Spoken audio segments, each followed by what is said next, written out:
Well, yeah, off that card, yeah. Okay. I originally got a 4-1. And I hit it again. This is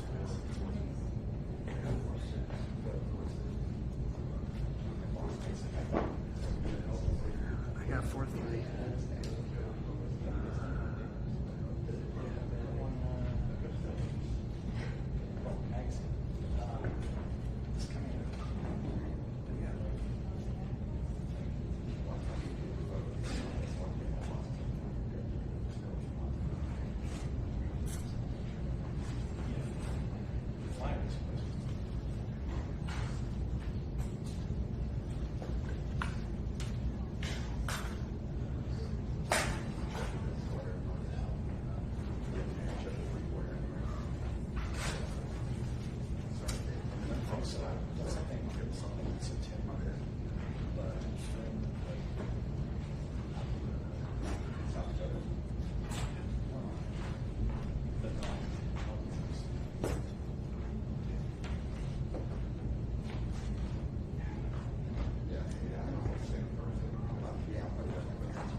everybody. Welcome. Hello.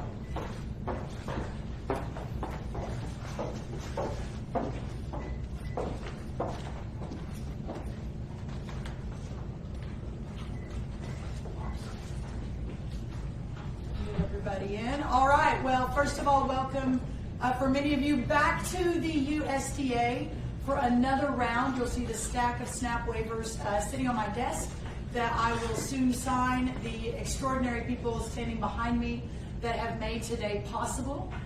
We are so grateful for all of the interest. I think we've had 29 different media outlets that you all represent that are here today to hear what we're doing next, to hear about these signings, to hear about the extraordinary leadership and work out in the states with innovation and everything that this has meant, specifically today with Governor Morrissey from West Virginia over my left shoulder, and Governor Kim Reynolds from Iowa over my right shoulder. But there are many other governors out across the country that have just been such pioneers and such innovators. So you'll hear a little bit more about that today. We each have a couple of minutes of remarks just to give you a sense of how the press conference will go. Once the remarks are finished, we'll all move over to my desk where I will sign each of the 6 states waivers that we are announcing today. We'll then come back to the podium to take your questions. Hopefully we can get to everybody's questions, but if we can't, forgive us. We do have a tight timeline we're going to stick to, because if you haven't noticed, there is a farmer's market going on across the street. But Bobby and I, Secretary Kennedy and I, and honestly all of us, will be moving across the street to begin programming over there on our Make America Healthy Again Farmers Market Day. So that's what the next hour or so will look like. But again, we're just so grateful you're all here. What a great day for our great American families and for the people of the 6 states that we are talking about and signing waivers for today. We are here at the start of the National Farmers Market Week, and as I mentioned, right outside on the National Mall is a terrific showcase of what American agriculture has to offer.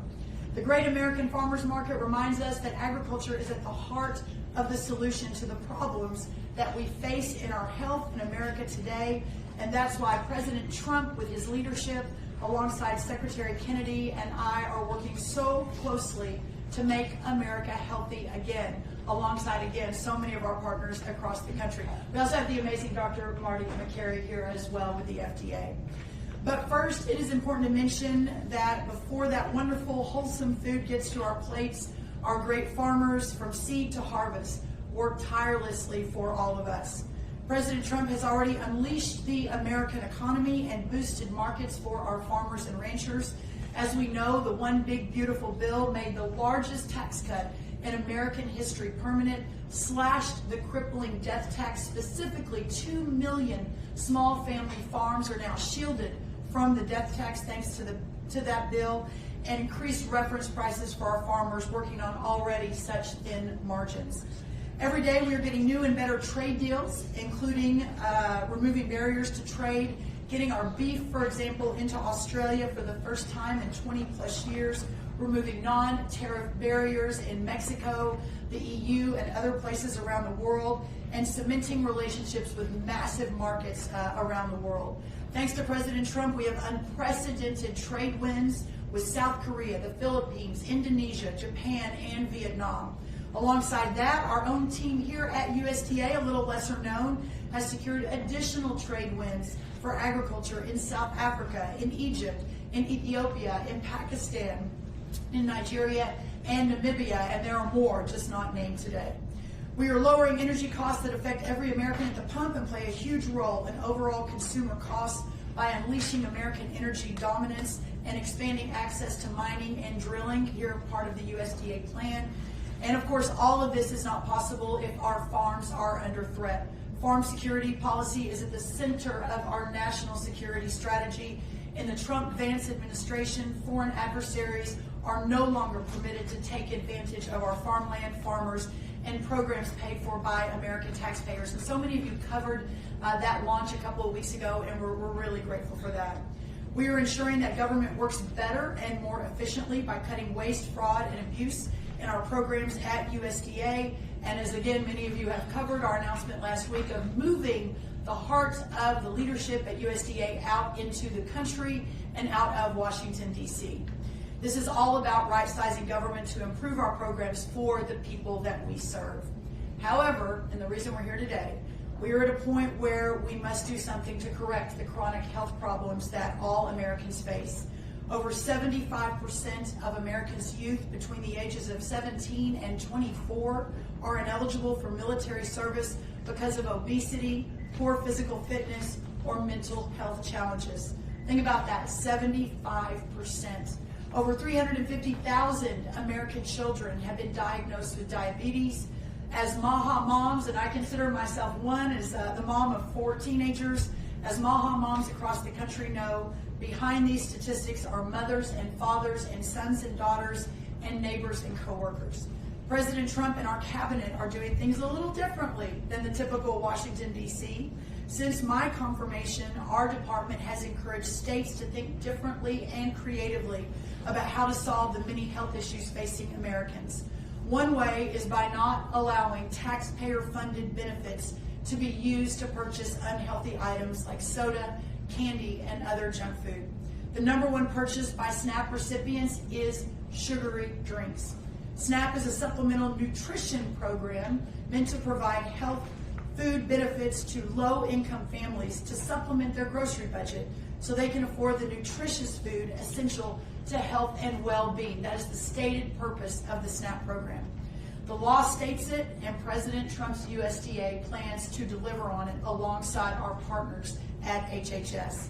So today, I'm proud to sign 6 more waivers for Florida, West Virginia, Oklahoma, Texas, Louisiana, and Colorado. This is in addition to the waivers we've already signed for Iowa, Indiana, and others across the country.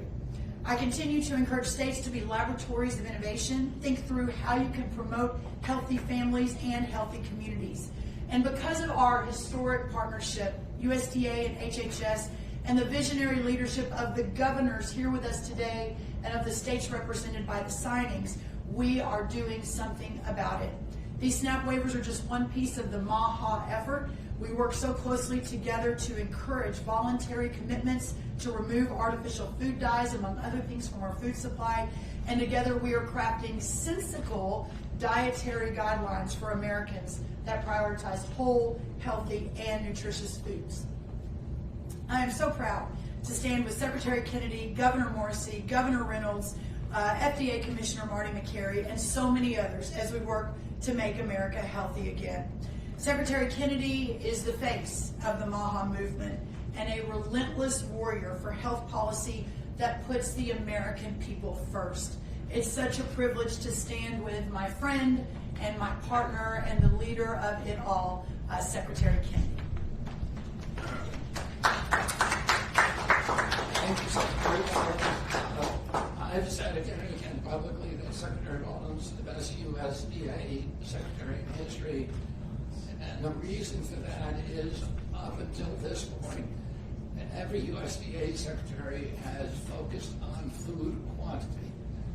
This is the first USDA secretary who has focused on food quality, on nutrient-dense food, on food that is actually going to increase the health of the American people at a time when we are in a chronic disease crisis. Her changes to the SNAP program are emblematic of that commitment. SNAP, we're spending $405 million a day on SNAP. About 10% is going to sugary drinks. And between, if you add candies to that, it's about 13 to 17%. And we all believe in free choice. We live in a democracy. People can make their own choice about what they're going to buy and what they're not going to buy. If you want to buy a sugary soda, you ought to be able to do that. The U.S. taxpayer should not pay for it. The U.S. taxpayer should not be paying to feed kids foods, the poorest kids in our country, with foods that are going to give them diabetes. And then my agency ends up through Medicaid and Medicare paying for those injuries. We're going to put an end to that, and we're doing it step by step, state by state. I'm also working with Secretary Rollins on the dietary guidelines, which should come out next month. The dietary, they're coming out, I think, at the end of September, 3 months ahead of schedule. And the dietary guidelines that we inherited from the Biden administration were 453 pages long. They were driven by the same commercial impulses that put Fruit Loops at the top of the food pyramid. And they were incomprehensible.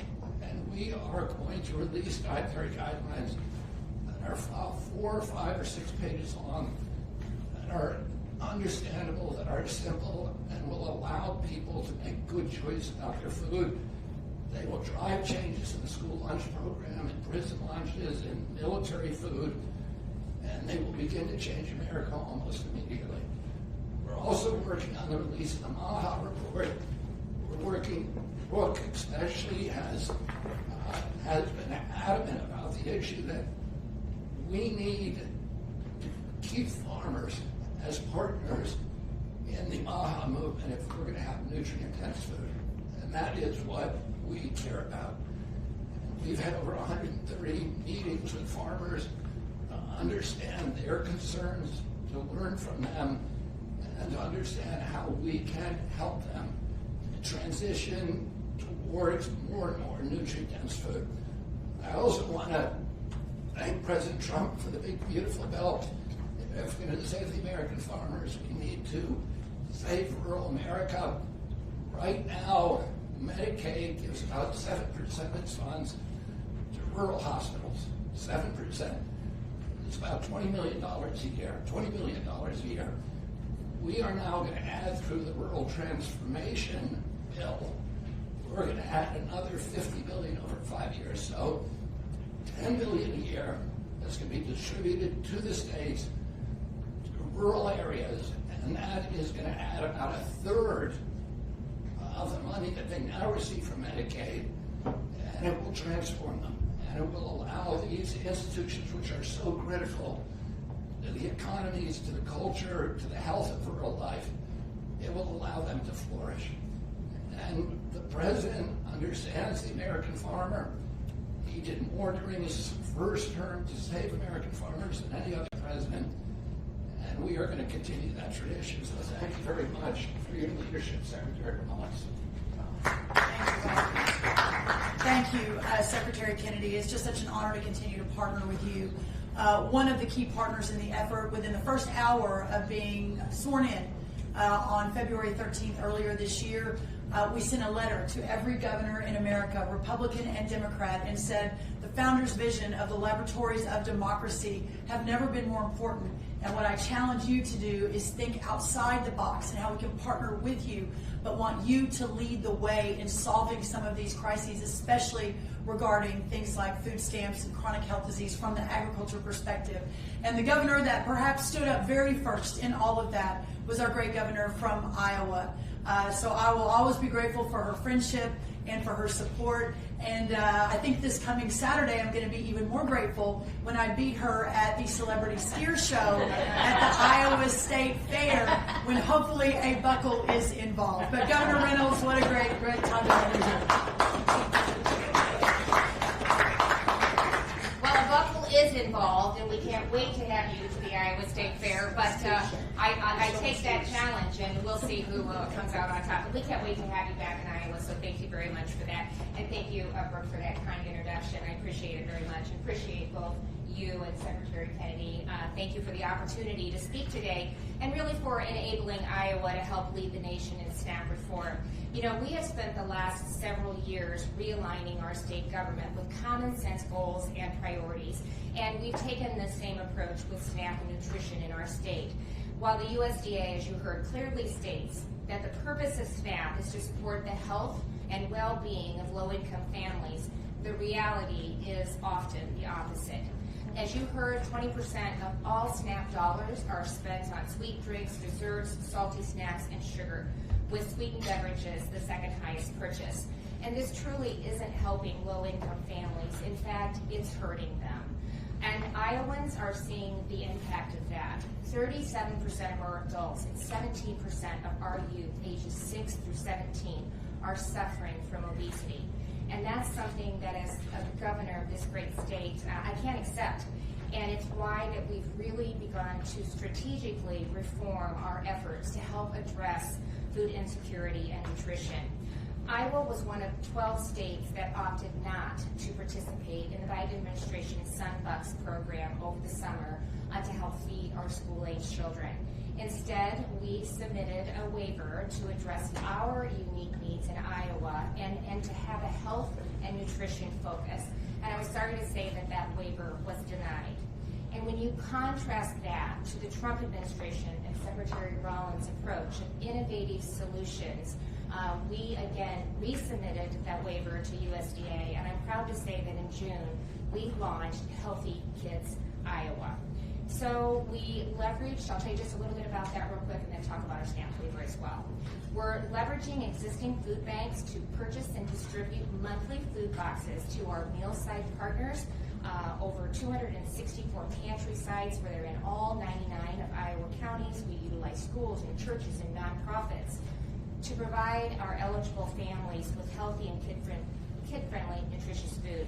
The monthly boxes contain $40 of nutritious food per child for those that qualify, and in the first month alone, we served over 35 children, and the program will run from June to August. Food banks, some of the food banks that weighed in and our partners in this effort said that they can actually buy up to 6 times more food than a person using that Sunbucks program at retail prices. And it really was that experience that positioned Iowa to be the first state in the country to submit a waiver to pilot a Healthy SNAP initiative.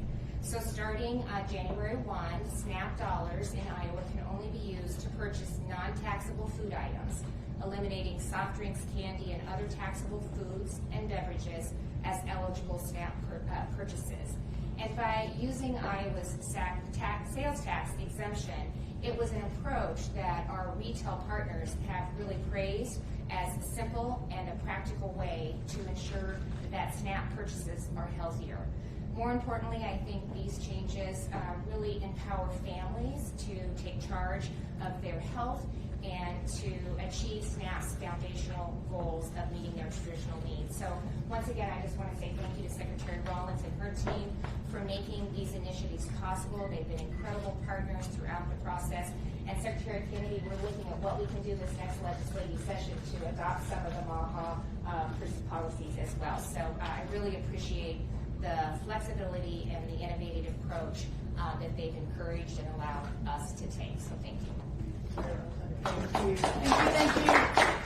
Thank you, Kim Reynolds. Look forward to it. And Bobby said, wait, what are you doing Saturday? I said, it's a steer show. We're going to be showing 1,200-pound animals at the Iowa State Fair. So just to clarify, stay tuned. Next, Governor Patrick Morrisey of West Virginia, no greater warrior. Really, I think Secretary Kennedy, it was one of his first visits, was to visit you to talk about this in West Virginia. As the former Attorney General of West Virginia, watching you fight for the people of your state has been very inspiring. Congratulations today. You're one of the states that we're signing, and we're just so grateful for your leadership. Thank Governor you so much. Morrisey. Really appreciate it. Thank you. Well, thank you very much, Secretary Rollins, and it's wonderful to be here today. What a beautiful building to be at the Department of Agriculture. It's an incredible place. And I think everyone up here on the stage, Secretary Kennedy, Governor Reynolds, she's been a real leader among the governors for a long time. Commissioner McCary, they're doing a lot of great work, and work that's long overdue. I know that the collective group here, their leadership and their commitment to making America healthy again, I think it's already making a huge difference in our country. And I'd also like to make sure we thank the person responsible for it all. President Trump has picked really good people within his cabinet and these agency heads, and he's giving them the ability to enact fundamental change that really help make America reach her potential. It's inspiring, and I'm glad to be a part of it. Now, there's no way around it when it comes to West Virginia. Unfortunately, we're ranked at or near the bottom of a lot of the tough public health metrics. We lead the country, we're near leading in the country in obesity, in diabetes, and a lot of the chronic conditions that have really been disabling our people. usually at the top of the list for more people who are disabled in our state than virtually any other. Our kids, they're diagnosed with ADHD at rates that are well above the national average. And we have one of the lowest life expectancy rates in the United States. Now that's the bad news. And I believe in telling the truth to the American people about where we are, because that's going to make the rise all the more better when West Virginia is able to reach their potential and to get healthy again. The good news today is that we all have the power to change it. And I think the people on stage here today, the wonderful staffs who are working at the federal level and the state level to make that happen, I think you're going to start to see some needle movement in all these categories.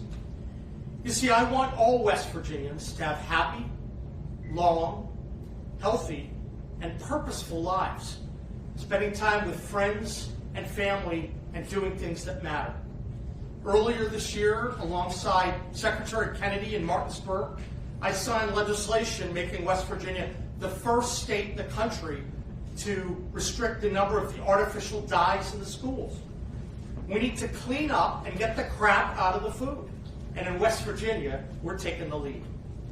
That law has gone into effect. It's already started right now. And beginning this year, kids in West Virginia will no longer be exposed to these harmful dyes and chemicals at the schools. And there'll be more changes in the future. We're very proud of this achievement, and we're happy to work with other states and school districts across the country to see additional changes that help people get healthier. Now, during that visit in Martinsburg, we talked about a number of other pillars of health that my administration would focus on to benefit the health of West Virginians. Along with cleaning up the food, we're trying to promote fitness and making healthy food choices. I'm happy to report, Secretary Kennedy, that our Mountaineer Mile efforts, that's a statewide fitness challenge that we asked our citizens to be involved in. It's spreading all across West Virginia, and there's a Mountaineer Mile in every one of our state parks, and I can volunteer. I have followed through to do the Mountaineer Mile every single day since I met with you. I'm going to do a lot more of that. Making sure that we're healthy, exercising is a core pillar. But there's more that we need to do, and that's part of why we're here today. We know that the changes to the SNAP program, they're long overdue. And that's why I'm so happy to work with all of our federal partners to make sure that the tax dollars is going toward nutritious foods. I'm always fond of saying that the SNAP, the N for SNAP, it stands for nutrition. But unfortunately, over a long period of time, that wasn't always the case. So I'm happy now that in West Virginia, taxpayers are not going to be subsidizing soda and these sugary drinks. Things that have no nutritional value and are directly linked to obesity, diabetes, and a lot of other terrible healthcare outcomes.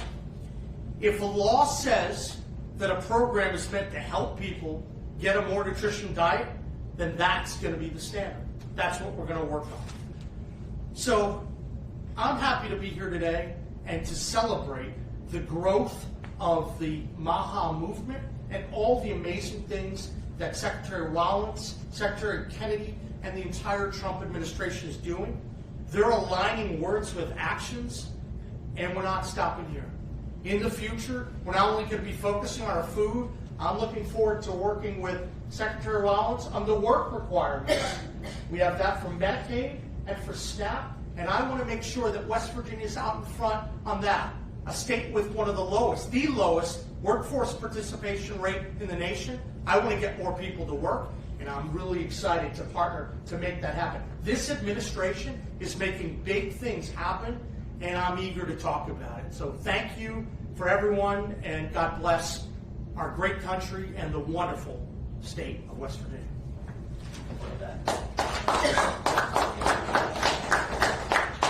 And now it's an honor, one of the country's greatest doctors, researchers, scientists, and now the leader of the Food and Drug Administration, Dr. Marty Makary. Thank you so much. Thank you, Secretary Rawlings. And it's so great to be here. This is a historic day in the United States.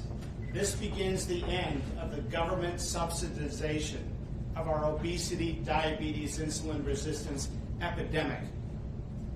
And it got pretty bad. Look at where we are today. 40% of our nation's kids now have a diagnosed chronic disease. 31% have diabetes, prediabetes, or insulin resistance. We can't keep just talking about the price of insulin. We also have to talk about what we are feeding children. We need amazing treatments, and this FDA is committed to delivering cures and meaningful treatments.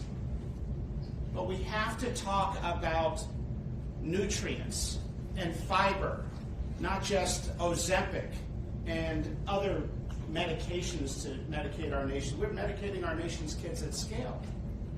And so this is a historic day in the United States. And Secretary Kennedy, you've been talking about this, gosh, for a long time. You got me motivated, and it's just amazing to work in your leadership here. I hear people all the time from all different political persuasions say, you know, I'm not a Republican or Democrat or political, but I love the food stuff that they're doing. And Secretary Reynolds, you have been the perfect partner, and watching you and the Secretary work together has been magical. And it's just amazing. Here we are, for the first time ever, not just talking about how to fund our broken healthcare system, but how to fix our broken healthcare system by finally getting at the root issue, and that is the health of the population, starting with children.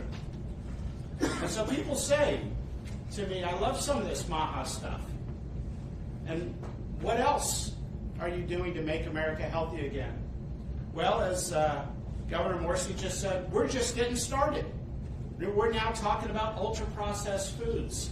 And Deputy Secretary Diamantis, who's here, has put out an RFI now, request for information, where we're going to have a consensus definition of ultra-processed foods so we can help educate people in a meaningful way instead of misleading them with the broken food pyramid misinformation. We're rewriting those dietary guidelines with USDA and HHS.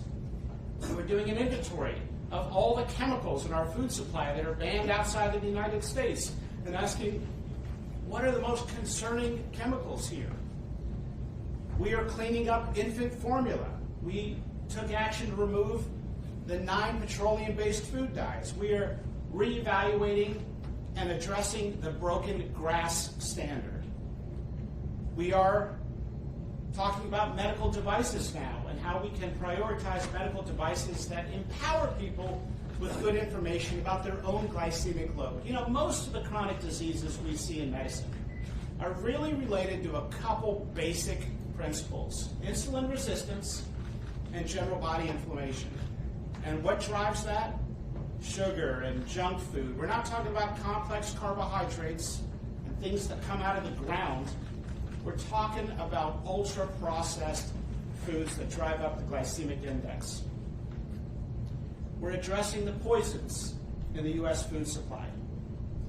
And today, with this amazing moment, for the first time in American history, talking about taxpayer funding of our chronic disease epidemic in children, addressing the SNAP program to restore it to its mission, to talk about the N in SNAP, which is nutrition. So I'm just I'm so thankful to be a part of this historic day in America. It's been great to watch, especially with Governor Reynolds and Governor Morsi. The great American experiment was that states would be the laboratory of innovation, and we're witnessing that right here today at this table. So thank you, and I'm looking forward to it. Well done. Well done. All right, everybody, we are going to sign the waivers right now. We'll take some pictures on each of the states, then we'll come back and answer questions.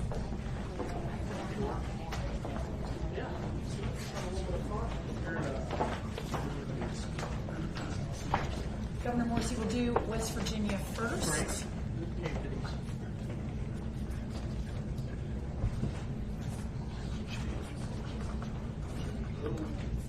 All right, there's West Great. Virginia. Thank you. All right. You're so welcome. Number 2, we will do Governor Jared Polis's request approved of Colorado. Again, this is not red or blue, Republican or Democrat. We are discussing and working with every state. So really excited to continue to work with Governor Polis, Colorado.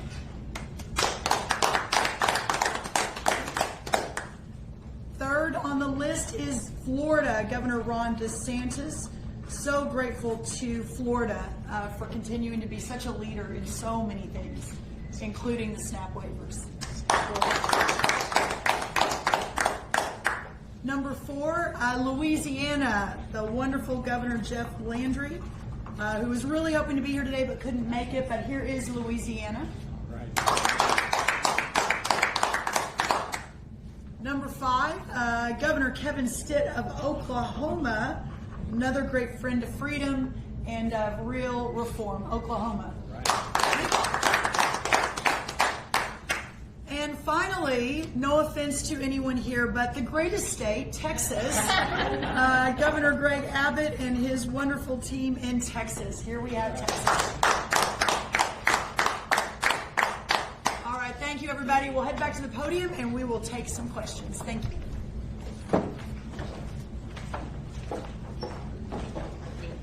All right, first question. Yes, ma'am. Hi, Cheyenne Haza with ABC News.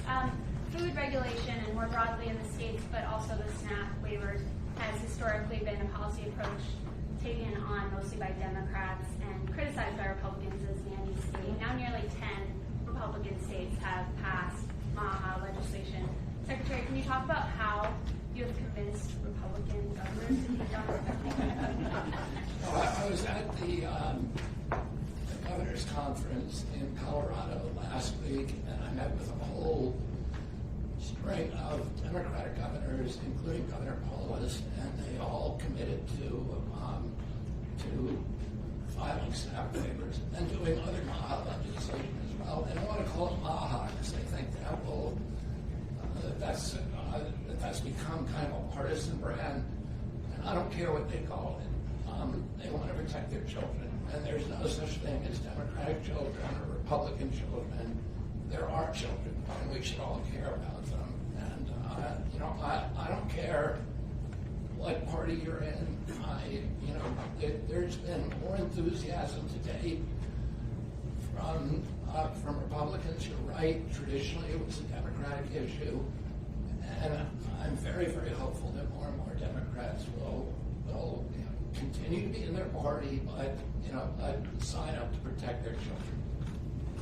Secretary Rollins, thanks so much for doing this, and Skyler with also Bloomberg News. I just wanted to check in. So the president released last week a flurry of trade deals and the different rates with different countries. In the ag space, we're approaching harvest season.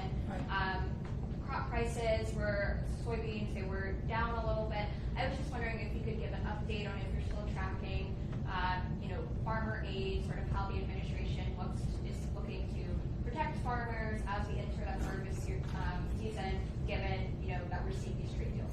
No, I appreciate you saying that. Obviously, the first thing I think it's important to note is this president made a promise in February to realign the entire world economy around America and Americans first.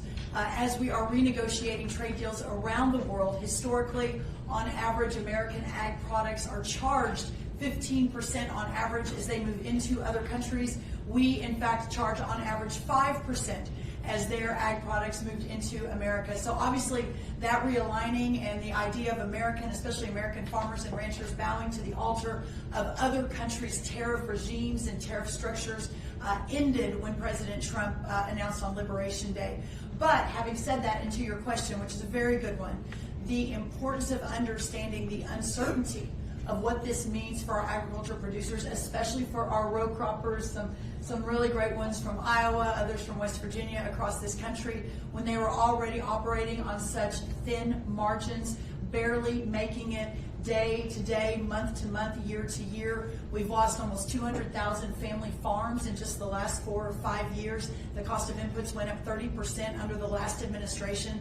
Those margins are very precarious. And what we have said and what the president has committed to from day one is that this opening of markets around the world is unprecedented. Ultimately, our agriculture community, our farmers and ranchers are entering into a golden age of agriculture. But in this time of readjustment, there will be some uncertainty. So as we move into harvest season, the commitment remains that, just as we've been saying for the last few months, that if in fact farmers are hurt in the short term, while we work for the long-term prosperity, that the USDA will be there to step in.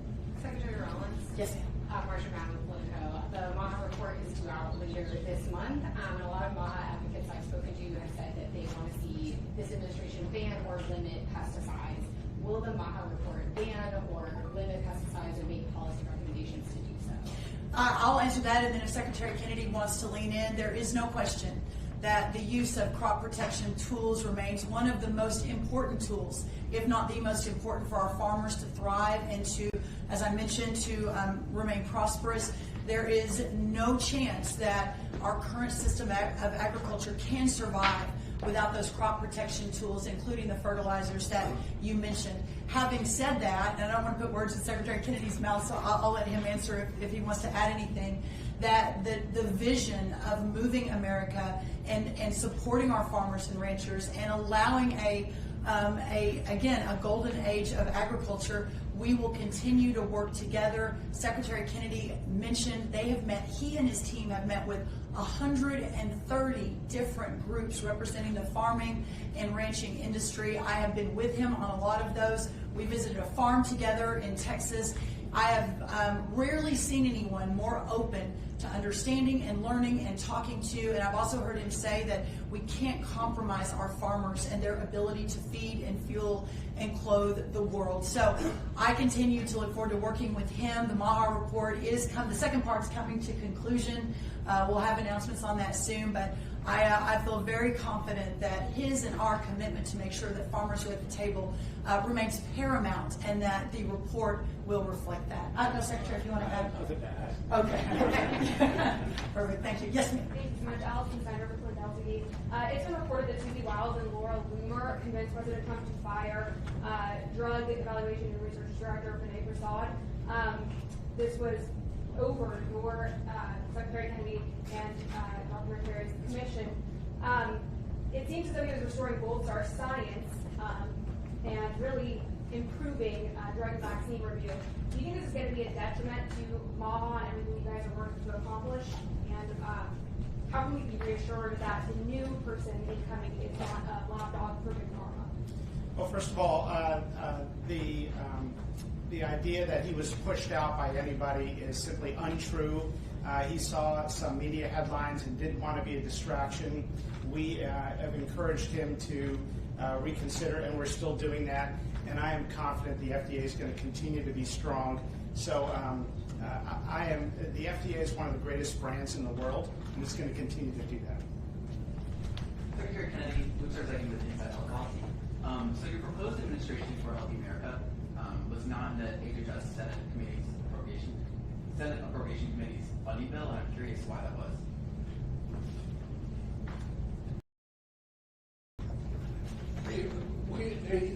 I think this is the reorg. Yeah. We're right now, we were held up by a court order on the reorg, but we're going through with the reorg. Whether it was in I'm not sure what the funding is for the Senate bill, but we're going through with the reorg. Do you plan to get some of the MAHA priorities in that administration passed, or are you working on that? We have full support from the president. He wants this done. He promised to make America healthy again. He's going to do that. He called me last night. He calls me 3 or 4 times a week and says, "Where are you? Why aren't our people healthier yet?" He's keeping me under pressure. We have time for one more question. Secretary Kennedy, basically back with the Washington Post. The Wall Street Journal reported that you're planning to dismiss all 16 members of the U.S. Preventive Task Force. Is that the case? And if so, what is your reasoning? We have not made a decision.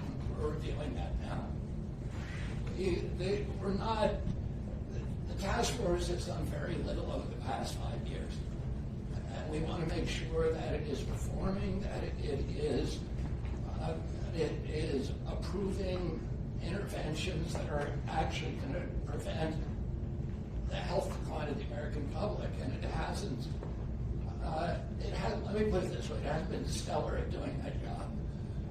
We're looking at the personnel, and we're making a decision now, but no decision has been made. Hey, thanks, Press. Thank you all. We're headed to the farmer's market, so y'all go buy some beef and dairy and produce. It'll be great, right across the street. Thank y'all for coming. Thank you. Nice to see you. Right about you. Thank you.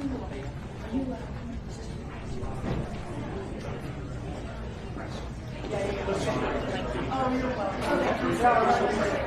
Thank you. Good. You're recording. Thank you.